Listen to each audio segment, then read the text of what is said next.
ಕೈಯಲ್ಲಿ ಮಾಡ್ತೀನಿ.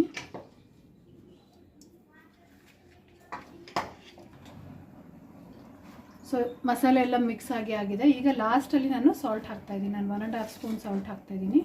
ನೀವು ನಿಮ್ಮ ರುಚಿಗೆ ಎಷ್ಟು ಬೇಕೋ ಅಷ್ಟು ಸಾಲ್ಟ್ ಹಾಕ್ಕೊಂಡು ಇದನ್ನು ಒಂದು ಸಲ ಬಾಯ್ಲ್ ಬಂದಮೇಲೆ ನೀವು ಇಳಿಸ್ಕೊಬೋದು. ತೋರಿಸ್ತೀನಿ.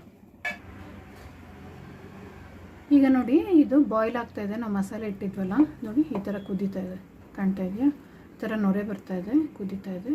ಸೊ ಈಗ ಇದು ಸಾಂಬಾರು ರೆಡಿ ಆಗಿದೆ ಅಂತ ಒಂದು 5 ಮಿನಿಟ್ಸ್ ಇದೇ ಥರ ಒಂಚೂರು ಒಂದು ಸ್ವಲ್ಪ ಮಸಲದ ಮೇಲೆ ಇದನ್ನು ಆಫ್ ಮಾಡಿ ಸರ್ವ್ ಮಾಡ್ಬೋದು. ಸೊ ಬಸ್ಸಾರು ಮತ್ತು ಪಲ್ಯ ಮಾಡಿರ್ತಕ್ಕಂಥ ಪಲ್ಯ ರೆಡಿಯಾಗಿದೆ ಟು ಸರ್ವ್.